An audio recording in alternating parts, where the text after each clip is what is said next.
인사하겠습니다. 사랑합니다. 축복합니다. 인사하겠습니다. 사랑합니다. 축복합니다. 아멘. 아멘. 스포츠 전문가들은 경기 끝나기 5분 전이 상당히 중요하다고 생각합니다. 시간 관리가 승패에 좌우한다고 생각하고 있습니다. 이유는 결승전과 같은 큰 경기에 역전승이 주로 경기 끝날 때 일어나기 때문입니다. 마지막 시간 관리를 어떻게 하냐에 따라서 순식간에 승패가 좌우된다는 것이죠. 학업이나 비즈니스나 전쟁이나 입시도 시간 관리가 매우 중요합니다. 모든 작전에는 승리를 위한 마지막 시간 관리가 생명이기도 합니다.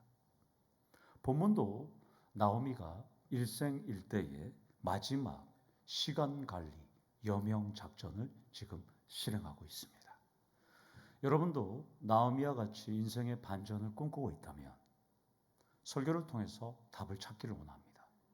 어둠의 터널을 지나서 여명을 맞이하는 그런 삶이 되시기를 축원합니다. 3장은 타작마당에서 보아스와 롯이 일어났던 이야기가 전부입니다. 그리고 룻기 전체 스토리에서 절정을 이루고 있어요. 2장에서 우리가 살펴봤던 것처럼 당장에 먹을 것이 없었던 나오미와 룻이 먹을 것을 해결하는 그런 끼니는 해결했어요. 그러나 나오미와 룻은 미래를 완전하게 해결할 수가 없었습니다. 텅 빈 그리고 공허한 미래를 그들은 해결할 수가 없었습니다. 그런데 3장은 미래를 결정지을 사건이 일어납니다. 본문은 룻기에서 3장 1막에 해당됩니다.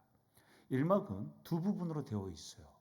1절에서 4절은 나오미가 대담한 결혼 계획을 세웠고 5절은 나오미가 명령하자 룻은 아무런 반문이나 질문도 하지 않고 어머니의 명령 그대로 합니다. 어머니 말씀대로 내가 행하겠다. 그냥 순종하겠다고 약속하는 장면이 5절에 나옵니다. 문장의 형식을 보면 먼저 나오미의 대담한 결혼 중매 계획을 세웠던 수사학적인 질문이 두 개가 나와요. 그리고 한 개의 긍정문이 나오고요. 또 두 개의 명령문이 나옵니다. 1절부터 5절까지. 재밌는 점은 밀과 보리가 추수를 마칠 때까지 제가 7주 걸린다고 그랬잖아요. 이 7주 걸리는 동안 나오미는 대담한 결혼 계획을 준비하고 있었습니다. 모든 계획을 다 구상했어요. 그리고 보아스가 언제 타작마당에서 타작을 할지까지 정보까지 다 수집했어요.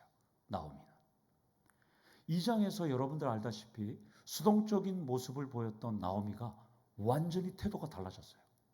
이제 룻을 통해서 한 줄기 빛인 보아스를 보자마자 나오미의 태도가 완전히 180도 달라졌습니다. 대담한 결정을 내리게 됩니다. 1절에 나오는 첫 번째 수사학적인 질문을 우리 다시 한번 읽도록 하겠습니다. 시작. 내 딸아, 내가 너를 위하여 안식할 곳을 구하여 너를 복되게 하여야 하지 않겠느냐. 나오미가 룻 보고 내 딸이라 불러요. 며느리 보고 비티라고 부릅니다. 내 딸이라고. 이 내 딸이라고 부르는 이 비티는 룻기에선 8번 나와요. 나오미가 5번 부릅니다. 그리고 룻이 3번 부릅니다. 여러분들 여기도 시어머니가 많이 있을 거예요. 시어머니가 며느리 보고 내 딸아 이렇게 부르는 분 있을까요? 없을 거예요. 한 명도 없을 거예요. 사위 보고는 내 아들아 그렇게 부를 거예요. 왜? 그렇게 부르면 뭔가 혜택이 있으니까. 그러나 며느리한테 내 딸이라고 부르는 분은 없을 거예요. 그러나 이렇게 불렀다는 것은 보통 사이가 아닌 거예요. 내 딸이라는 이 호칭은 빈말도 아니고 사탕발림도 아니에요. 뭔가 지금 충성과 헌신과 인애를 지금 베푸는 지금 이 룻에게 나오미는 애정과 관심과 사랑이 있음을 지금 보여주는 겁니다. 따라서 오늘 집에 돌아가시면 며느리들에게 내 딸아 한번 전화 한번 해보시기를 원합니다. 그러면 3100년 전에 이 본문 말씀에 뭐 나오미와 룻 사이는 그렇다 쳐요. 그러면 이 3100년 전에 그랬는데 2025년도를 살아가는 우리 공동체는 예수 안에서 충성과 헌신과 인애와 사랑을 실천하는 예수 안의 공동체인데 여러분들은 오늘 옆에 계신 분들에게 뭐라고 부릅니까? 옆에 계신 분들에게 남자는 뭐라 불러야 될까요? 내 아들아. 여성이면 내 딸아. 옆에 계신 분 한번 보시길 바랍니다. 여성이면 내 딸아, 남성이면 내 아들아 한번 불러보십시오. 예? 처음 보는 분이라고요? 예. 교회 계속 나오셨어요. 예. 예. 예. 지금 용환리에 계셔요. 예. 예. 계십니다. 내 딸아, 내 아들아, 특정 사람에게 부를 수는 있어요. 여러분들 중에 오랜 세월 신앙생활을 했기 때문에. 또한 어떤 분들은 그냥 대면 하신 분들도 있을 거예요. 오늘 백분대 집사님처럼 처음 분인데 제 아들이라고 부를 수가 없어요. 이렇게 되는 거죠. 1년 52주 예배를 드려도 말 한마디도 안 하는 분들이 있어요. 그냥 눈인사, 그냥 가볍게 목인사, 그냥 대면 지내는 분들이 있어요.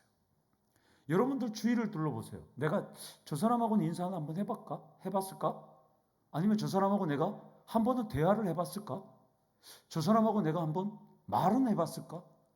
그런 분들, 없는 분들 여기 많죠. 자, 여성이라면 오늘 이 시간 이렇게 얘기하십시오. 내 딸아 자랐다. 남성이라면 내 아들아 자랐다. 시작. 내 딸아 자랐다. 내 아들아 자랐다. 근데 딸이 옆에 있어도 안 하시네요. 딸이 옆에 있어도 안 하셔요. 나오미와 같이 마음을 열어주셔야 되는 거예요. 우리도. 첫 번째로 어둠을 지나 여명으로 가려면 마음부터 여셔야 합니다. 지금 이 순간부터 나오미에게는 룻은 더 이상 모압 출신 며느리가 아닙니다. 딸입니다. 이제 룻은 내 딸입니다. 그러니까 내가 엄마인데 딸의 앞날을 챙기는 것은 당연합니다. 그렇다면 여러분들도 내 옆에 있는 분, 내 좌우에 있는 분이 내 딸과 아들이라면 여러분들도 어떻게 돼요? 앞날을 챙겨 주셔야 한다는 것입니다. 나오미는 룻을 딸이라고 부른 후에 안식할 곳을 구해서 너를 위해 복되게 해야 되지 않냐 이렇게 말합니다. 우리말로 얘기하면 이거예요. 얘야, 내가 너를 위해서 준비한 것이 있어. 그거 그대로 하면 돼. 이런 뜻입니다. 안식으로 번역된 이 히브리어 마노아흐는 이것은 구약에서 5번 사용돼요. 주로 쉴 것을 의미합니다. 이 마노아흐라는 단어가. 창세기에서 어떻게 사용됐는지 구절 하나를 한번 살펴볼게요. 구약에서 5번 사용됐는데 우리 창세기 8장 9절 말씀을 한번 살펴보도록 하겠습니다. 시작.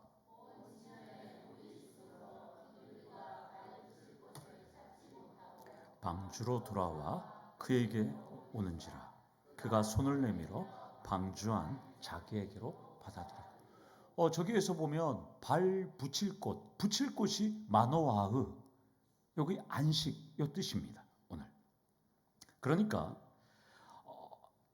노아가 홍수가 났을 때 노아가 비둘기를 보냈잖아요. 비둘기가 가서 발 붙일 곳이 없었던 거예요. 발바닥을 둘 곳이. 그러니까 여기서 말하는 마노아흐 이 안식은 결혼을 의미합니다. 그러니까 지금 나오미는 룻이 결혼을 해서 남편과 가정을 이뤄서 자녀를 놓고 발 붙여서 쉴 곳을 내가 구해주겠다는 거예요. 지금. 따라서 너가 나를 위해서 이렇게 충성을 다하고 인애를 다하고 사랑을 다했으니까 나는 너를 위해서 안식을 할 수 있는 장소를 구해주겠다는 거예요. 왜? 너는 내 딸이기 때문인 거죠. 따라서 두 번째, 어둠을 지나서 여명으로 가려면 충성을 룻처럼 인정받을 정도가 되셔야 한다는 것입니다.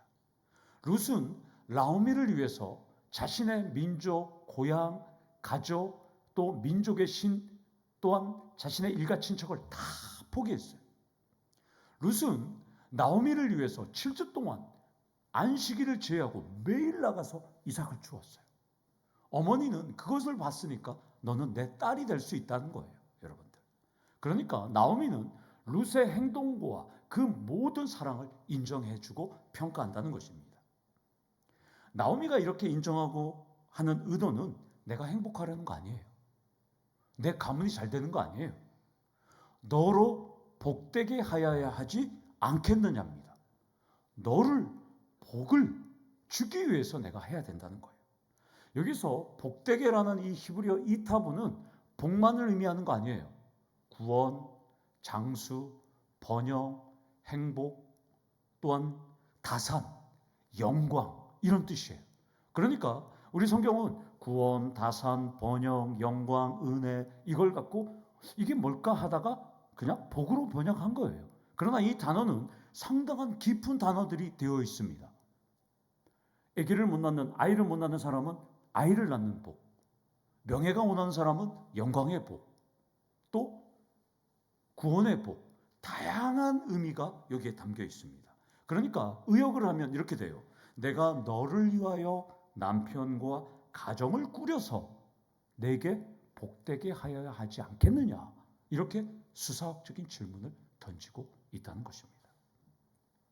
나오미는 룻이 베들레헴에서 행복하게 사는 것만이 아니라 결혼해서 아들, 딸 낳고 장수해서 다산과 번영과 행복과 영광을 누리는 축복을 지금 하고 있다는 것입니다.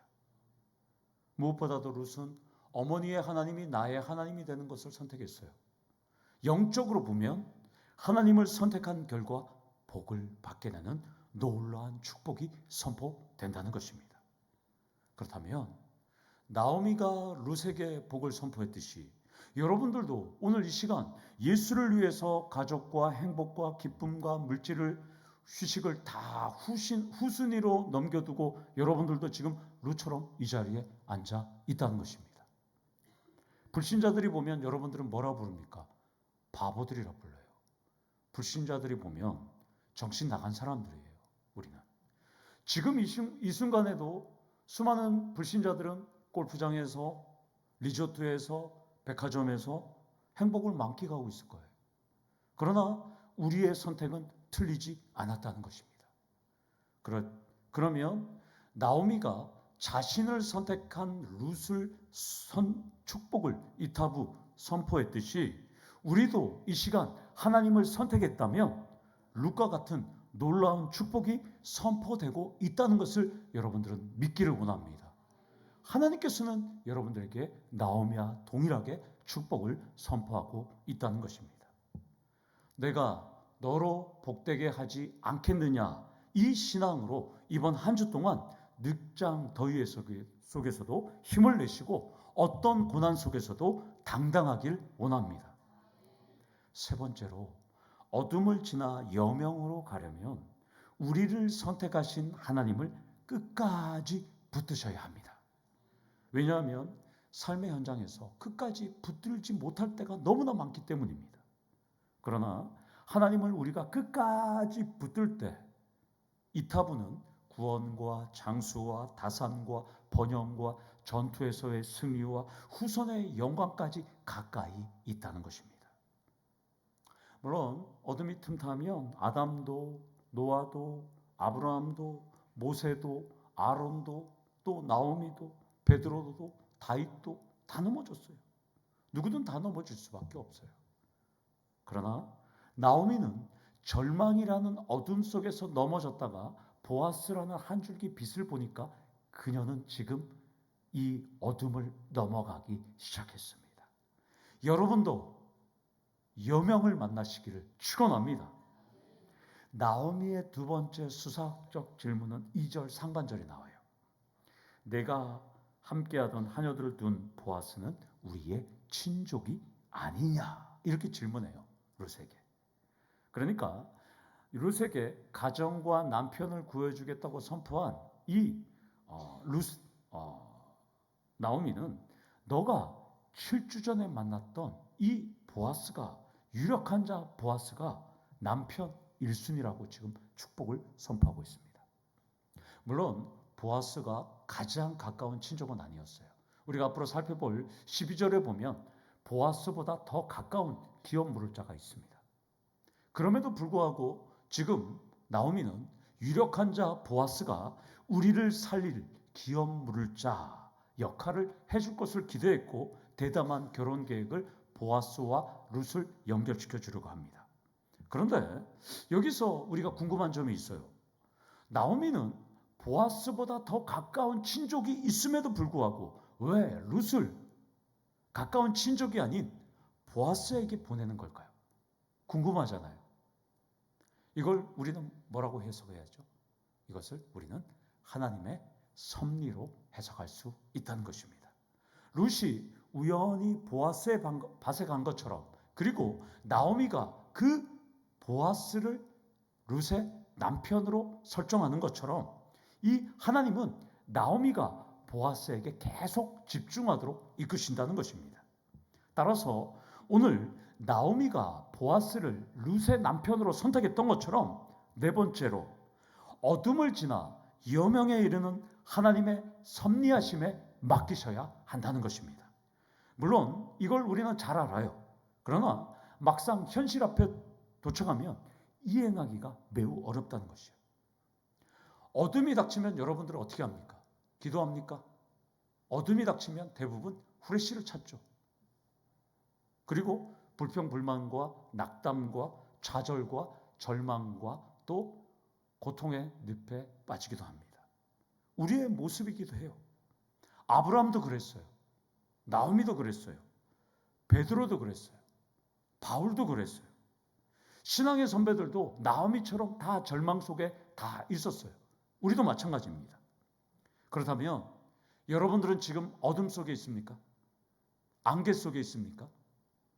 끝을 알 수 없는 터널 속에 있습니까? 여명에 이르시게 하는 하나님의 섭리하심에 여러분들의 몸과 영혼을 맡기시기를 원합니다. 나오미는 2개의 수사학적인 질문을 마친 후에 1개의 긍정문으로 말합니다. 2절 하반절을 보면 룻에게 오늘 밤에 일어날 놀라운 중요한 정보를 제공합니다.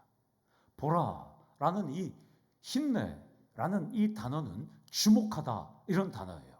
이것은 주의 환기용 감탄사이기도 하고 지시부사예요. 주의 환기용 감탄부사 그리고 지시부사 감탄사. 보아스가 오늘 밤에 타작마당에서 보리를 까불린다는 거예요. 보리를 까불린다는 것은 곡식, 우리 알곡과 우리 곡식에 겨가 붙어 있잖아요. 껍질. 이것을 바람에 터는 거잖아요. 그래서 우리나라 사람들은 이걸 풍구질이나 키질이라고 하잖아요. 오늘 밤에 타작마당에서 보리와 밀을 까불린다는 거예요. 지금 타작한다는 거예요. 그리고 이렇게 마치게 되면 흥겹게 파티를 하고 술도 먹고 아주 행복한 축제가 일어난다는 거예요. 그래서 팔레스타인 지방에서는 한 해의 수확을 마치는 이 곡식을 까불리는 타작마당은 축제의 현장이었어요. 그래서 밭주인의 기분은 최고조였어요. 그래서 밭에서 축제가 있으니까 집에 가지를 못하고 그날 밤에는 거기서 잤던 것 같아요. 따라서 나오미는 오늘 밤에 축제를 즐기는 보아스의 기분이 최고조로 오를 때 그때 너가 프로포즈 하라는 거예요. 지금. 그리고 프로포즈하면 보아스의 마음이 최고조가 되니까 너를 받아들일 거라는 거예요. 오로지 나오미는 7주 동안 보아스가 어떻게 타작을 할 것인지, 어떤 일이 벌어질지 7주를 대담한 계획을 준비했습니다. 오늘을 D-Day로 잡았던 거예요. 따라서 5번째로 어둠을 지나 여명으로 가려면 반드시 기다림의 시간이 필요하다는 겁니다. 천재가 아니라면 보통의 19살 되면 수능 시험을 반드시 보게 되어 있습니다. 대학과 변호사가 되려면 대학 4년, 법학전문대학원 3년을 해야지만 변호사가 될 수 있어요. 의사가 되려면 예과, 본과, 또 인턴, 레지던트 다 거치면 10년을 해야 의사가 될 수가 있어요. 모든 직장과 모든 일은 기다림의 시간이 다 필요합니다.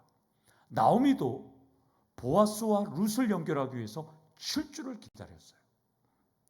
인고의 시간이 다 있다는 거예요. 그러면서 룻이 해야 할 일 3가지를 명령합니다. 첫 번째 명령은 3절에 나옵니다. 목욕하고 기름 바르고 의복을 입고 타작마당에 내려가는데 보아스의 눈에 띄지 말라는 거예요. 이것이 첫 번째 명령이에요. 나오미의 지시는 결혼을 위한 신부 단장일 수도 있지만 신학자들은 이 3절을 신부 단장으로 보진 않아요. 지금 룻은 청산 가부잖아요. 이제 가부의 의복과 이 모든 것을 벗어던지고 너는 새로운 신랑을 맞이하라는 것으로 지금 보입니다. 따라서 나오미는 너 이제 새로운 남편을 구해야 된다라고 지금 명령합니다.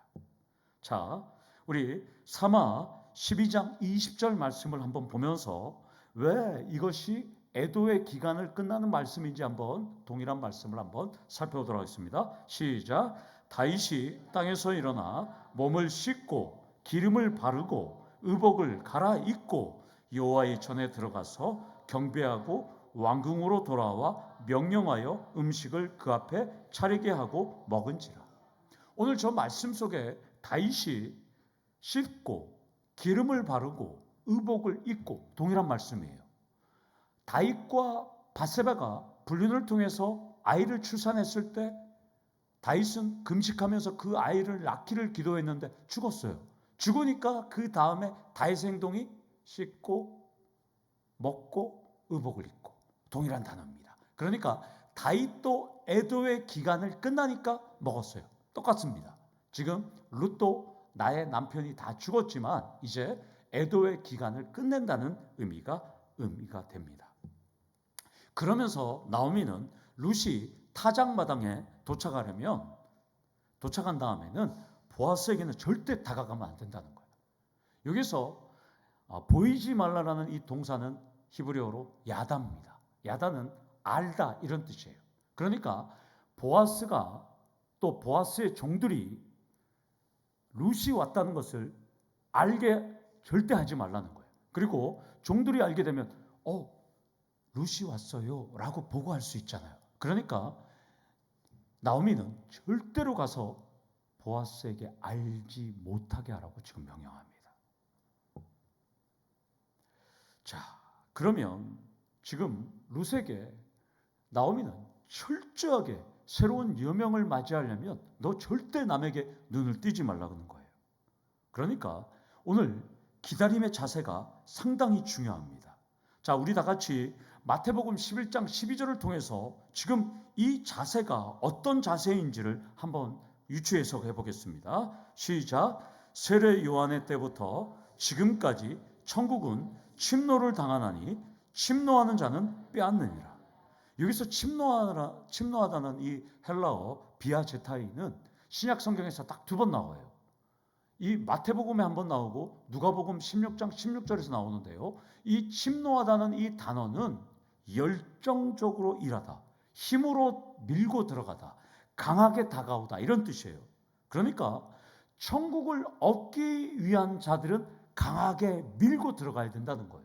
그냥 가만히 있으면 얻지 못한다는 뜻으로 예수님께서 말씀하셨거든요. 그러니까 지금 나오미는 지금 룻에게 어둠을 지나서 여명으로 가다면 너 강하게 밀고 가야 돼. 너 힘을 내야 돼. 강하게 가야 돼. 이런 자세를 지금 말하고 있다는 것입니다. 따라서 지금 나오미는 유행을 바라는 것이 아니에요. 하나님의 약속을 믿고 적극적이고 열정적으로 나갈 때 룻, 우리에게 그것도 기적이 돼.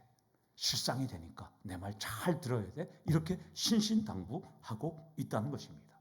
여기서 6번째로 어둠을 지나 여명으로 가려면 믿음의 결단이 룻처럼 동반되어야 한다는 것입니다. 씻고 기름을 바르고 의복을 입는 것과 같은 결단이 우리 안에 있어야 한다는 것입니다. 그리고 나오미는 두 번째 명령을 합니다. 4절에 보아스가 먹고 마신 후 눕는 곳을 알았다가 들어가서 그의 발치 이불을 들고 누우라는 거예요. 그러면 세 번째 명령은 바로 이어집니다. 보아스가 내가 명령한 것을 알게 할 것이야. 네가 할 일을 알려줄 것이라는 거예요. 약간 마무리가 이상합니다. 너가 가서 보아스가 어디 눕는 것을 알았다가 그가 누운 곳에 들어가서 발치 이불을 들고 누우라는 거예요. 그러면 보아스가 네가 할 일을 알려준다는 거예요. 여기까지가 나오미가 준비했던 7주간의 여명 작전이었습니다. 여기 발치 이불로 번역된 마르켈로트라는 이 단어는 구약에서 6번 사용되었는데요. 룻기에서 5번 쓰입니다. 그러면 한 번 어디서 쓰였을까? 다니엘서 10장 6절에 한 번 씁니다. 그러니까 구약에서 총 마르켈로트라는 단어가 6번 쓰는데요. 룻기에 5번 나오고 다니엘서 10장 6절에 한 번 나옵니다. 어떻게 사용됐는지 우리 다니엘서 10장 6절 말씀을 한번 읽도록 하겠습니다. 시작.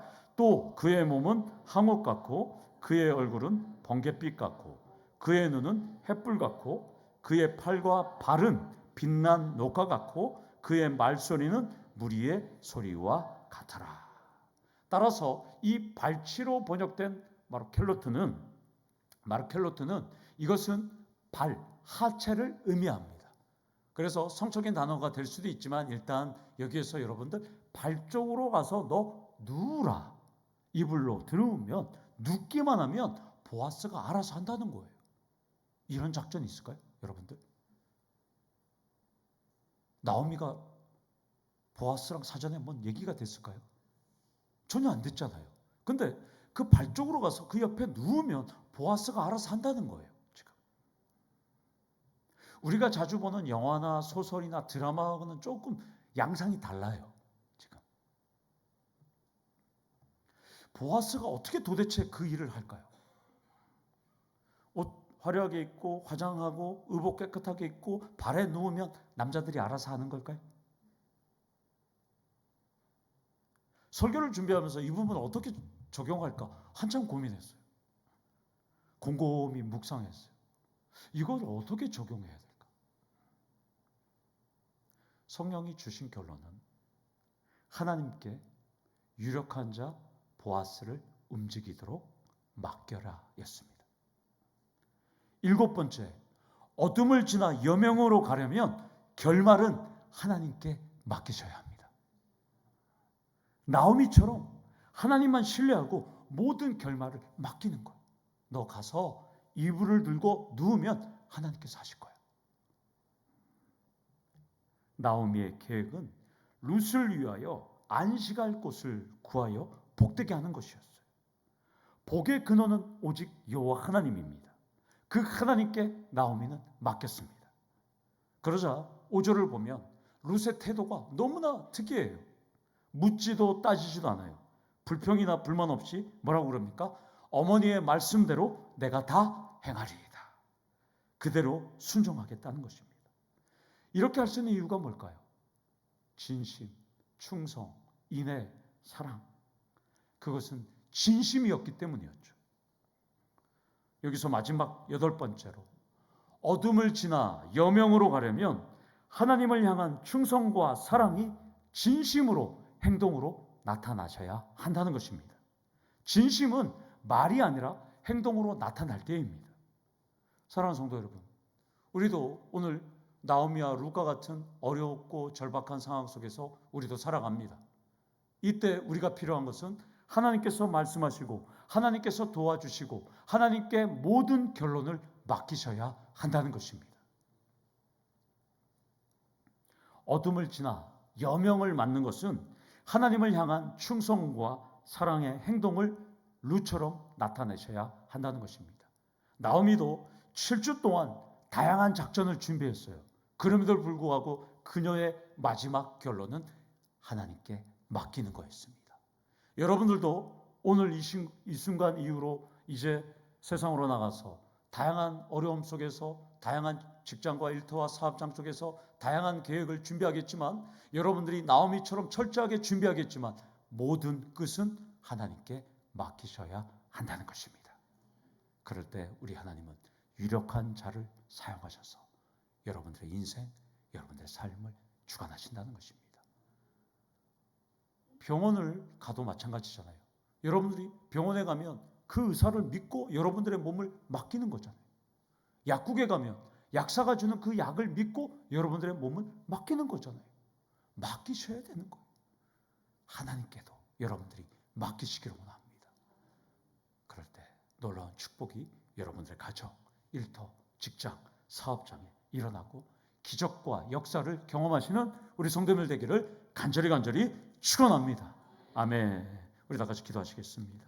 하나님 아버지, 우리가 어두운 밤을 걸어갑니다. 캄캄한 밤을 살아갑니다. 나오미처럼 우리도 7주간, 아니 7개월, 7년을 준비해서 많은 계획을 짤지라도 아버지 하나님, 그 모든 것을 하나님 앞에 맡기는 우리 성도님들 될 수 있도록 하나님 역사하여 주시고, 하나님 앞에 맡길 때 기적과 놀라운 표적과 능력이 일어나는 우리 성도님들 될 수 있도록 하나님 역사하여 주시옵소서. 그리하여 우리 하나님 앞에 그 믿음의 지경, 기도의 지경 또한 영성이 날마다 확대될 수 있는 우리 성도님들 될 수 있도록 하나님 역사하여 주시옵소서. 예수님의 이름으로 기도드리옵나이다. 아멘.